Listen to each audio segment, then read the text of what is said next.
नमस्कार दोस्तों, स्वागत है आप सभी का। हम मई 2024 के अंतर्राष्ट्रीय क्रोनोलॉजी को पढ़ रहे हैं और आज हम पढ़ेंगे राष्ट्रीय परिदृश्य को, यानी कि नेशनल न्यूज़ ऑफ इम्पोर्टेंस को।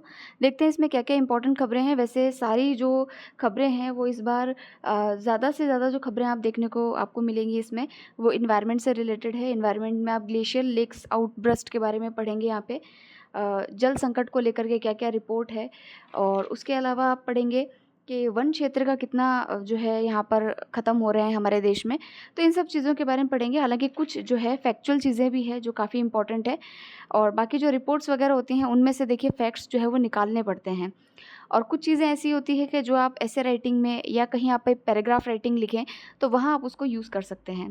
तो चलिए सबसे पहले हम स्टार्ट करते हैं भारत की पहली बहुउद्देशीय यानी मल्टीपर्पज़ हरित हाइड्रोजन यानी ग्रीन हाइड्रोजन पायलट परियोजना के उद्घाटन को लेकर के। तो ये जो उद्घाटन है ये भारत की पहली है, तो इसलिए हमें ध्यान रखना है। तो भारत की पहली हरित हाइड्रोजन यानी ग्रीन हाइड्रोजन को लेकर के ये पायलट परियोजना है। इसको हिमाचल प्रदेश के अंदर जो है स्टार्ट किया गया है, और इसका नाम है naphtha Jhakri hydro power station. ठीक है, क्या नाम है इसका? Naphtha Jhakri hydro power station. और देखिए ये हिमाचल प्रदेश के झाकड़ी नामक जो इस प्लेस है वहाँ पर स्थित है। अब इसमें मेजर बात ये है कि इसमें ग्रीन हाइड्रोजन जो है उसको जनरेट किया जाएगा। अगर आपने पढ़ा हो तो हाइड्रोजन जो है बेसिकली एक फ्यूल है, लेकिन हाइड्रोजन को प्रोड्यूस किया जाता है पारंपरिक जो हमारे फॉसिल फ्यूल्स होते हैं जैसे कोयला वगैरह है, वहाँ से उसको प्रोड्यूस किया जाता है, जो कि एफिशिएंट नहीं है। तो एफिशिएंट ही कैसे बनेगा कि जब हम पानी से H2O से हाइड्रोलाइसिस करके इसका जब है हाइड्रोजन को हम प्रोड्यूस करेंगे तो ये एफिशिएंट बनेगा, तो उसी को हम ग्रीन हाइड्रोजन कहते हैं।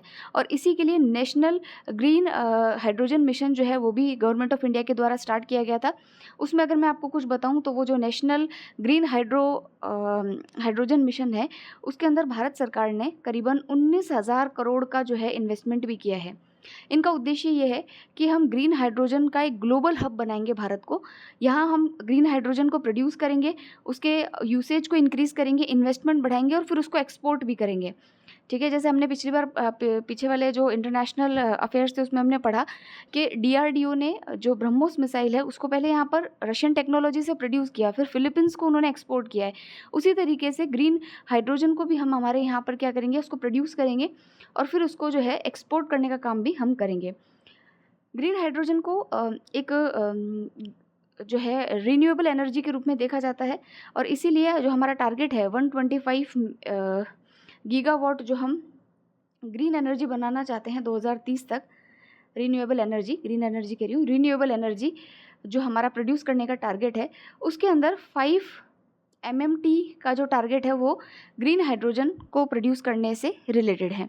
मतलब कि जो हमारा जो टारगेट है रिन्यूएबल एनर्जी का उसके अंदर 5 MMT का जो प्रोडक्शन है वो हम ग्रीन हाइड्रोजन से करेंगे। अच्छा देखिए, इसके अंदर अब हाइड्रोजन निकालना है आपको, तो हाइड्रोजन, ग्रीन हाइड्रोजन तो वाटर से बनता है, तो वाटर का सप्लाई यहाँ कहाँ से होगा? तो ये यहाँ पर जो सतलुज जल विद्युत निगम है, SJVN है, वहाँ से ये जो प्रोजेक्ट है ये जुड़ा हुआ है। और इससे इसको जो है यहाँ पर देखिए पूरा इसने डिटेल में यहाँ पर लिखा है कि परियोजना 20 NM प्रति घंटे क्षमता के एल्कलाइन इलेक्ट्रोलाइजर का प्रयोग करते हुए हाइड्रोजन का उत्पादन करेगी, जो कि वधाल शिमला के अंदर ये जो अपना सतलुज जल विद्युत निगम है ये वधाल शिमला में है। यहाँ पर स्थित SJVN 1.31 मेगावाट सौर ऊर्जा संयंत्र से आपूर्ति का की जाने वाली नवीनीकरण ऊर्जा से ये संचालित होगा। तो ये जो है ये दोनों प्रोजेक्ट्स आपस में लिंक है।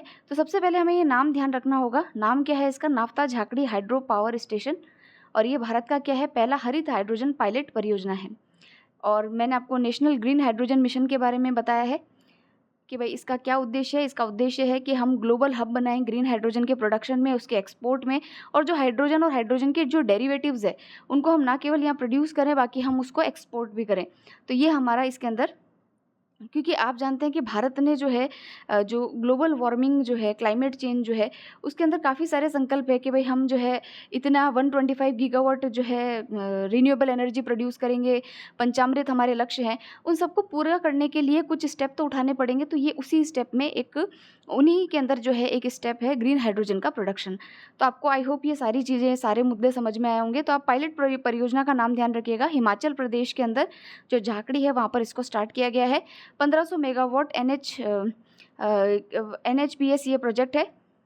तो ये इसके बारे में था। अब चलते हैं नेक्स्ट आर्टिकल पे, वो है अयोध्या में रामलला का हुआ सूर्य तिलक। ये तो सबने अपने यूट्यूब पे देखा ही था। तो ये एक तरीके से इसमें क्या क्या चीज़ें दिखाई गई है, तो ये यहाँ पर आप देखिए, ये पहली बात तो प्रोड्यूस किया है इंडियन इंस्टीट्यूट ऑफ एस्ट्रोफिजिक्स, जो कि बेंगलुरु में इसका हेडक्वार्टर है, उसके द्वारा जो है इसको बनाया गया है, डिज़ाइन किया गया है पूरा।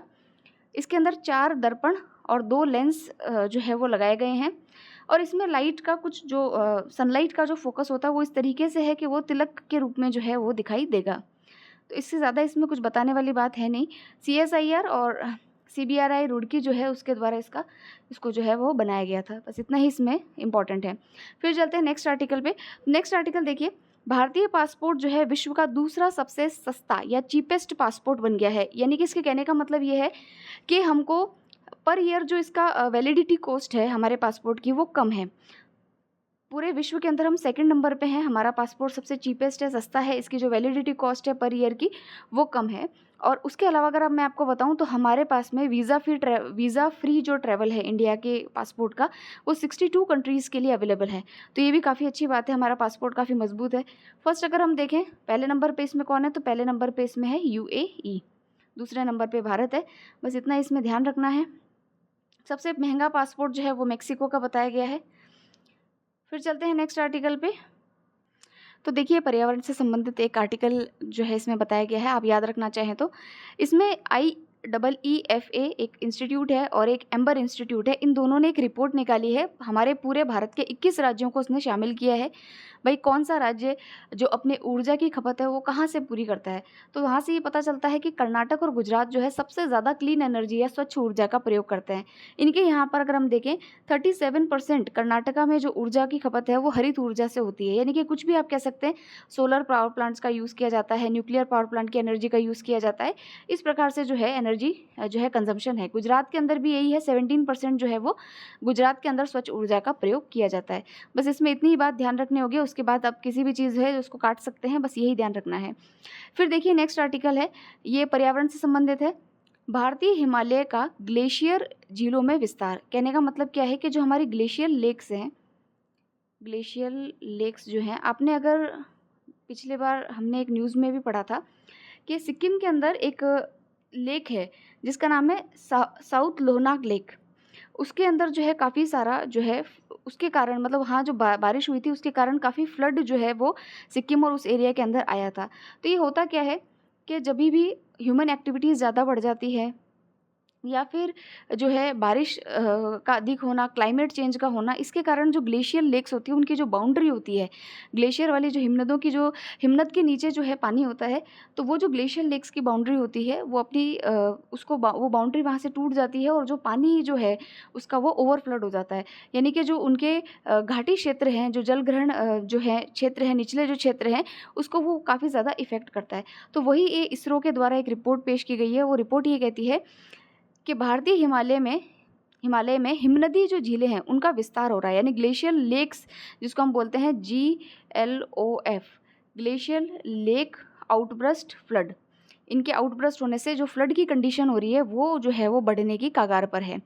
कारण क्या है? सिंपल सा कारण है, सिंपल सा कारण तो क्या कहूँ, कॉम्प्लेक्स है कारण तो काफ़ी सारे हैं, लेकिन सबसे मेन कारण है क्लाइमेट चेंज जो है। अभी आप देख रहे हैं कि टेम्परेचर कितना जो है ज़्यादा देखने को मिला है पूरे इंडिया के अंदर। तो वही चीज़ है, वो जो है इसके अंदर अपना रोल अदा कर रहा है। अब देखिए, अगर भारत की बात करें तो हिमालय जो ये ग्लेशियर लेक्स है भारत के अंदर वो कितनी है? 10 हेक्टेयर से बड़ी 2431 हिमनद लेकों में से 676 हिमनद झील जो है 1984 के बाद से उल्लेखनीय इनके अंदर विस्तार हुआ है और 130 झीलें जो है वो भारत के अंदर स्थित हैं। ग्लेशियर लेक्स भी देखिए कई कई प्रकार की होती हैं। अगर हम बात करें तो ग्लेशियर लेक्स जो है यहाँ पर देखिए नाम दे रखा है। एक होती है moraine dammed lakes. Moraine dammed का मतलब होता है जिसके अंदर सेडिमेंट्स और जो डेब्रीज होती हैं, सेडिमेंट्स और उनको क्या कहते हैं, जो मिनरल्स या उसके जो कण होते हैं उनके द्वारा जो झील का निर्माण होता है उसको मोराइन डैम्ड कहते हैं। फिर एक होती है इरोजन बेस्ड जो कि कटाव के कारण बनती है। दूसरी होती है आइस डैम्ड जो कि बर्फ़ के कारण निर्मित होती है। तो ये हिमनद झीलें हैं और सबसे ज़्यादा अगर हम देखें हमारे यहाँ पर 307 जो है वो मोराइन डैम्ड झीलें हैं, मोराइन डैम्ड ग्लेशियर लेक्स हैं, हिमनद झीलें हैं। अच्छा, इसमें देखिए और भी इसने डेटा दिया है कि इनमें से 65 झीलें सिंधु, 7 झीलें गंगा और 58 झीलें ब्रह्मपुत्र नदी घाटियों में स्थित है। ये जो ग्लेशियर लेक्स है, जो हमने 130 झीलें जो भारत के अंदर है, उसके अंदर इतनी-इतनी झीलें जो है हमारे 3 बड़े नदी बेसिन्स के अंदर स्थित है, ठीक है? और इनका जो विस्तार है दोगुने से ज़्यादा अधिक हो रहा है। तो ये काफ़ी चिंताजनक बात है कि आसपास के एरिया को काफ़ी ज़्यादा इफ़ेक्ट करेंगी आने वाले समय में। एक और पर्यावरण की चेतावनी है जो भी हमें देखनी है कि वर्ष 2050 तक देश के 50% जिलों में, जिले यानी डिस्ट्रिक्ट्स के अंदर गंभीर जल संकट जो है वो संभव है। तो 2050 तक बहुत ज़्यादा जल संकट देखने को मिलेगा। अगर हम बात करें यहाँ पे, तो आप यहाँ पर देखिए एक इंडेक्स होता है जिसका नाम है यहाँ पर देखिए फ्लैकेनमार्क इंडेक्स। इसके अनुसार ये होता है कि अगर 1700 क्यूबिक मीटर से कम पानी प्रति व्यक्ति, अगर 1700 क्यूबिक मीटर से कम पानी की अवेलेबिलिटी है तो उसको हम जल संकटग्रस्त क्षेत्र मानते हैं। और इस इंडेक्स के हिसाब से 76% भारतीयों के पास अभी भी पर्याप्त पानी जो है वो उपलब्ध नहीं है। आप सोचिए 76% लोगों के पास में पर्याप्त पानी नहीं है, तो आने वाले समय में जो है इसका क्या हश्र हो सकता है और कितनी विविध स्थिति आ सकती है पानी न होने के कारण, तो वो इसमें बताया गया है। इस रिपोर्ट में कहा गया है कि वर्ष 2050 तक देश में प्रति व्यक्ति जल की मांग 30% की बढ़ोतरी होने की संभावना है और उपलब्धता जो है वो 15% की उसमें कमी आ जाएगी। और ये जो चेतावनी है ये DCM श्रीराम और सत्व कॉलेज की एक रिसर्च रिपोर्ट में जो है वो दी गई है। अब रिपोर्ट इतने मायने नहीं रखती, लेकिन कभी आपको पर्यावरण पे कुछ लिखना हो तो आप ये सारी चीज़ जो है उसमें डाल सकते हैं। फिर चलते हैं नेक्स्ट हमारे आर्टिकल पे, जो कि है राष्ट्रीय तितली नामकरण सभा। उन्होंने तितलियों का जो है हिंदी नामकरण किया है। अगर हम देखें तो हमारे भारत में 1400 के करीब जो है बटरफ्लाइज हैं और उनके जो नाम हैं वो भी रामायण के किरदारों से प्रेरित होकर लिखे हैं। जैसे कि गोल्डन एंगल का नाम अंगद रखा गया है। फिर चित्तीदार अंगद, एलिदा एंगल को अलीदा अंगद का नाम दिया गया है। सुनहरा अंगद, इस तरीके से देखिए काफ़ी सारे नाम हैं। नाखून से आकार की छोटे आकार की ग्रास ज्वेल का नाम जो है रत्नमाला रखा गया है। गोल्डन बर्डविंग का नाम जो है रंगोली जटायु रखा गया है। तो अगर मान लीजिए रामायण के किरदार से संबंधित अगर ऐसा कुछ आए नेम चेंज का, तो आप बटरफ्लाइज का ध्यान रखिएगा कि बटरफ्लाइज के जो नाम है वो रामायण के किरदारों से जो है उनको अभी चेंज किया गया है। फिर चलते हैं नेक्स्ट आर्टिकल पे। नेक्स्ट है हमारा GI टैग, जोग्राफिकल इंडिकेटर। ये हमने कई बार पढ़ा है, इसका क्या मतलब होता है। जोग्राफिकल इंडिकेटर किसी भी चीज़ को जब दिया जाता है तो उसकी एक विशिष्ट जो है भौगोलिक जो है वो पहचान बन जाती है कि वो उसी क्षेत्र से, जैसे बीकानेर की भुजिया, तो भुजिया तो जयपुर में भी मिल रही है लेकिन वो जानी जाती है बीकानेरी भुजिया से कि वहाँ की प्रोड्यूस होती है, वहाँ का ही उसमें जो है वो उधर के जो लोकल हैं उनको सपोर्ट करने के लिए, उस जगह की चीज़ को इंटरनेशनल बनाने के लिए ब्रांडिंग की जाती है। तो अभी जो है जो ज्योग्राफिकल इंडिकेशन रजिस्ट्री कार्यालय जो कि चेन्नई में स्थित है, उसने वाराणसी के 2 प्रोडक्ट्स, एक तो है तिरंगा बर्फी और दूसरा है ढलुआ धातु शिल्प, यानी कास्टिंग जो मेटल होता है जिससे कि मूर्तियाँ और जो सजाने के स्टैचूज़ वगैरह बनते हैं, उनको जो है GI टैग दिया है। तो दोनों ध्यान रखिएगा, हो सकता है करंट के नाम पे आपसे पूछ ले। तो ये दोनों था। अब चलते हैं नेक्स्ट आर्टिकल पे। नेक्स्ट आर्टिकल है हमारा अंटार्कटिका में खुला तीसरा भारतीय डाकघर। अच्छा, अंटार्कटिका कहाँ है, आप मैप में देखिएगा पहले। देखिए, अंटार्कटिका के बारे में 2-3 चीज़ें जो हम पहले से पढ़ते हुए आए हैं, हमने कई बार क्रोनोलॉजी में भी पढ़ा है। सबसे पहली चीज़ तो ये है कि अंटार्कटिका में हमारे भारत के 3 रिसर्च स्टेशन हैं। क्या है रिसर्च स्टेशंस? कौन-कौन से हैं? पहले हुआ करता था, सबसे पहला था दक्षिण गंगोत्री, उसके बाद में आया भारती और उसके बाद में आया मैत्री। तो ये 3 जो है हमारे यहाँ पर रिसर्च स्टेशन यहाँ पर हैं। दक्षिण गंगोत्री क्योंकि वहाँ वो सबमर्ज्ड हो गया है तो वो अब डिकमीशन कर दिया गया है, लेकिन जो है भारती और मैत्री जो है अभी भी वहाँ पर अवेलेबल है। अच्छा, अंटार्कटिका में दूसरी बात हम क्या जानते हैं कि अंटार्कटिका से संबंधित, अंटार्कटिका के अंदर जो भी रिसोर्सेज हैं वहाँ पर सभी लोग कब्जा करना चाहते हैं। आप जानते हैं आज के समय में जब साउथ चाइना सी पर चाइना कब्जा कर सकता है तो अंटार्कटिका तो फिर देखिए बात ही क्या है। लेकिन अंटार्कटिका को लेकर के सभी विश्वों के अंदर एक अंटार्कटिका ट्रीटी जो है उसको साइन किया गया है, एक संधि साइन हुई है जिसका नाम है अंटार्कटिका संधि। उसमें ये कहा गया है कि ये जो जितने भी देश हैं वहाँ कोई भी अपना आधिपत्य स्थापित नहीं कर सकता, यानी कि it neutralises the territorial claims of any foreign country there. आप रिसर्च कर सकते हैं, वहाँ पे कोई मिलिट्री स्टेशन नहीं बना सकते, वहाँ पर कोई न्यूक्लियर पावर प्लांट नहीं लगा सकते, या वहाँ के रिसोर्सेज का अत्यधिक दोहन अपने फ़ायदे के लिए नहीं कर सकते। ठीक है, तो अंटार्कटिका में जो हमारा भारतीय डाकघर खुला है वो इसी के ही एक स्ट्रैटेजिक, आप उसको कह सकते हैं कि एक स्ट्रैटेजिक भारत के लिए है, पर्पस है इसका। और भारत ने भी अंटार्कटिका ट्रीटी पे साइन किया है और उसके परिप्रेक्ष्य में ही इसको वहाँ पर खोला गया है। तो यहाँ पर देखिए सो फ्रेंड्स, ये जो नया पोस्ट ऑफिस है इसका एक्सपेरिमेंटल तौर पर पिन कोड क्या रखा गया है? पिन कोड रखा गया है MH1718। NCPOR के बारे में मैंने आपको बताया, ऑटोनोमस संस्था है। इसकी स्थापना 1998 में की गई थी और इसका फुल फॉर्म जो है वो है national centre for polar and ocean research. ठीक है, इसके 24वें अभी स्थापना दिवस पर जो है ये नया डाकघर यहाँ पर खोला गया है। तो अंटार्कटिका दक्षिणी ध्रुव में है, पूरा बर्फीला है और यहाँ पर रिसर्च के पर्पज़ से हमारे 3 रिसर्च स्टेशंस भी थे। दक्षिण गंगोत्री तो अब डिकमीशन हो गया है, उसके अलावा मैत्री और भारती जो है यहाँ पर ऑपरेशनल है। अगर आप यहाँ देखें तो सबसे पहला था दक्षिण गंगोत्री जो 1984 में खोला गया था। फिर था आपका मैत्री जो कि 1980 के अंदर खोला गया था और इसके अलावा भारती स्टेशन जो है ये 2012 में है आई थिंक। भारती स्टेशन जो है वो 2012 के अंदर जो है वो स्टैब्लिश किया गया था। Correct me if I am wrong, but मुझे जहाँ तक लगता है इसका 2012 में इसको कमीशन किया गया था। तो ये सारी बातें थी अंटार्कटिका क्षेत्र को लेकर के। नेक्स्ट आर्टिकल पे चलते हैं जो कि फिर से पर्यावरण को लेकर के है। पर्यावरण के लिए एक और रिपोर्ट आई है जो कि है open source web application global forest watch. इसके मॉनिटरिंग प्रोजेक्ट के आंकड़े जो है वो जारी किए गए हैं। अब ये आंकड़े क्या कहते हैं कि भारत में लगभग 23 लाख हेक्टेयर वन क्षेत्र जो है वो नष्ट हो चुका है। ठीक है, और उसके कई सारे कारण हैं। ह्यूमन एक्टिविटीज़ तो है ही, फॉरेस्ट फायर भी हम सुनते ही हैं, काफ़ी सारी चीज़ें हैं जो कि इसके अंदर इन्होंने बताई है। वैसे तो देखिए एग्ज़ाम ओरिएंटेड इसमें कम चीज़ें पूछने लायक हैं, लेकिन फिर भी हम एक एट अ ग्लांस लेते हैं इसका कि क्या क्या चीज़ें हो सकता है हमें कहीं बताने में भी काम आ जाए। वृक्षाच्छादित क्षेत्र पर क्या क्या, या फॉरेस्ट जो हमारा फॉरेस्ट कवर है वो कम हो रहा है, उसके ऊपर क्या कोई रिपोर्ट नहीं आई है, कभी पैराग्राफ राइटिंग में आप इसको यूज़ कर सकते हैं। तो यहाँ देखिए कि जो हमारे ह्यूमिड प्राइमरी फॉरेस्ट है, आर्द्र प्राथमिक वन है, वो 4.1% या लगभग 4,14,000 हेक्टेयर जो है उनका वो जो है 2002 से 2023 की अवधि में नष्ट हो चुके हैं। अगर हम देखें यहाँ पर तो 60% जो नुकसान है वो 5 राज्यों को देखने को मिला है। काफ़ी सारे देखिए डेटा है, लेकिन जो हमारे जो राज्य हैं जो सबसे ज़्यादा नुकसान हो रहा है उसमें है आसाम, मिज़ोरम, अरुणाचल प्रदेश और नागालैंड और मणिपुर। तो ये नॉर्थ ईस्ट के सारे राज्य हैं जहाँ पर हमको जो है टोटल हमारा जो फॉरेस्ट कवर है वो कम हो रहा है। तो सबसे ज़्यादा अगर हम देखें असम के अंदर सबसे ज़्यादा जो है ये नुकसान, वृक्षों का नुकसान देखने को मिला है।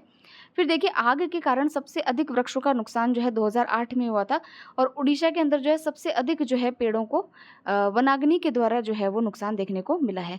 तो ये कुछ इसके टेक अवेज थे।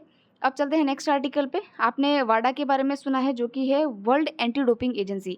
उसने अपने कुछ आंकड़े दिए और उन्होंने कहा है कि भारत में जो डोप अपराधी है वो सबसे ज़्यादा जो है वो भारत के अंदर है। पहला स्थान भारत का आता है डोपिंग के मामले में।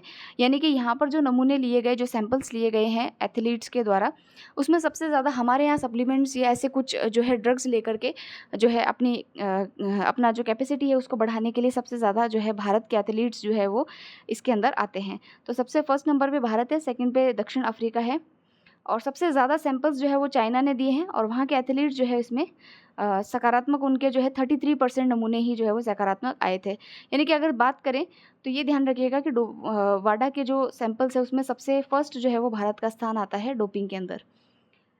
फिर चलते हैं नेक्स्ट आर्टिकल पे। नेक्स्ट आर्टिकल है हमारा, काफ़ी इंपॉर्टेंट है, ये आपको ध्यान रखना है, ये आपके एग्जाम में पूछा जा सकता है। एक नई जो थेरेपी है कैंसर के उपचार के लिए। आपको पता है कैंसर के काफ़ी ज़्यादा केसेस आ रहे हैं और कैंसर का जो ट्रीटमेंट है वो काफ़ी महंगा है। इसके लिए कोई ऐसा वैक्सीनेशन भी अभी हाल ही में उपलब्ध नहीं है। तो यहाँ पर देखिए जो हमारे राष्ट्रपति है उन्होंने IIT बॉम्बे में कैंसर उपचार के लिए भारत की पहली घरेलू जीन थेरेपी का शुभारंभ किया है। इसका नाम है CAR-T सेल थेरेपी। इसके अंदर क्या होगा, टी सेल्स को यूज़ किया जाएगा। टी सेल्स क्या होते हैं, जो हमारे इम्यूनोथेरेपी जो है इम्यून सेल्स ही होते हैं, यानी कि खुद के शरीर की जो इम्यूनिटी होती है, रोग प्रतिरोधक क्षमता होती है, उसी को यूज़ करके जो है इसका कैंसर का जो है वो ट्रीटमेंट किया जाएगा। तो ये जो है IIT बॉम्बे प्लस जो टाटा मेमोरियल हॉस्पिटल है उसके द्वारा जो है इसको जो है इस पूरे प्रोग्राम को जो है यहाँ पर चलाया जा रहा है। तो ये ध्यान रखिएगा कि ये जो थेरेपी है CAR-T सेल थेरेपी किससे संबंधित है, तो ये कैंसर से संबंधित है और ये भी हाल ही में नई जो टेक्नोलॉजी है उसको यहाँ पर यूज़ किया गया है। चलते हैं नेक्स्ट आर्टिकल पे जो कि है शोम्पेन जनजाति को लेकर के। तो देखिए हालांकि ऐसे प्रश्न जो होते हैं ना ये UPSC के काफ़ी फेवरेट होते हैं। एक PVTG को लेकर के, यानी कि primitive vulnerable tribal group, PVTG आपने सुना होगा, जिनको कि हम आदिम जो होते हैं जनजाति होती है उसको बोलते हैं PVTG। तो उसको लेकर के प्रश्न जो है यूपीएससी में पूछा जा चुका है कि भारत में कितने पीवीटीजीज हैं, हाल ही में किनको जोड़ा गया है और इनका कितना प्रतिशत है। तो यहाँ पर देखिए अंडमान और निकोबार जो द्वीप समूह है, वहाँ के ग्रेट निकोबार द्वीप में शोम्पेन नाम की जनजाति है। उसने पहली बार उस जनजाति में टोटल लोग ही आई थिंक 200 या 250 लोग हैं, 229 लोग हैं, और उनमें से 7 लोगों ने पहली बार अपने मत का इस्तेमाल किया। तो इतनी बड़ी बात क्यों है? इतनी बड़ी बात इसलिए है क्योंकि ये काफ़ी एक जो ट्राइबल ग्रुप्स होते हैं उनके अंदर शाइनेस होती है और वो मेन स्ट्रीम में आना नहीं चाहते हैं। तो कुछ लोगों ने उसमें पहल की है, तो ये काफ़ी बड़ी बात है। तो शोम्पेन जनजाति का नाम ध्यान रखिएगा। और हाल ही में जो एकमात्र वहाँ की लोकसभा सीट थी उसके लिए मतदान का प्रयोग जो है इन लोगों ने किया है। अब चलेंगे हमारे नेक्स्ट आर्टिकल पे। नेक्स्ट आर्टिकल है भारतीय ऐतिहासिक अभिलेख आयोग जो है उसने अपना लोगो जो है और जो आदर्श वाक्य है वो यहाँ पर लिखा है। तो लोगो जो है यहाँ पे देख सकते हैं आप, ये है लोगो इसका, और इसका जो ऐतिहासिक जो वाक्य है वो क्या है इसमें।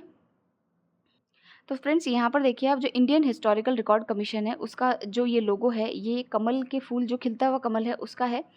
और इसके जो है इसके मध्य में सारनाथ स्तंभ में गौरवशाली जो अतीत का प्रतिनिधित्व करता है उसको यहाँ पर इस्टेब्लिश किया गया। यहाँ सारनाथ का स्तंभ है और नीचे लिखा गया है संस्कृत में यत्र इतिहासम भविष्यायाम संरक्षति, यानी कि इसमें क्या है, इसका मतलब है यहाँ पर, यहाँ भविष्य के लिए इतिहास संरक्षित है।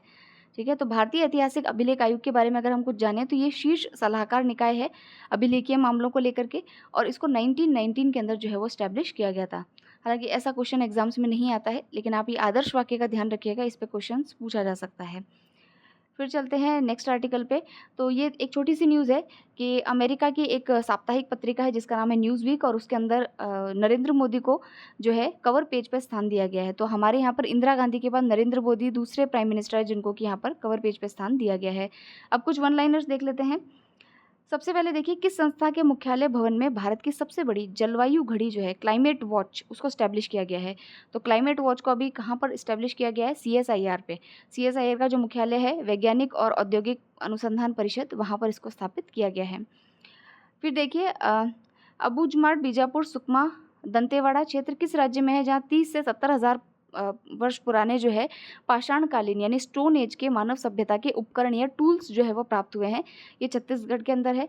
तो ये सुकमा और जो है बारसूर और दंतेवाड़ा, ये तो काफ़ी ज़्यादा चर्चा में भी रहते हैं, तो आप पता लगा सकते हैं कि ये छत्तीसगढ़ में है। फिर देखिए कि हाल ही में एक रिपोर्ट के अनुसार भारत में 24 वर्षों में जलवायु परिवर्तन के चलते हुए प्राकृतिक आपदाओं के कारण 12,000 करोड़ का नुकसान हुआ है। ये किसकी रिपोर्ट है? तो ये ई डैम की रिपोर्ट है। हालांकि ये कोई इतना इंपॉर्टेंट नहीं है, इसको आप काट दीजिए।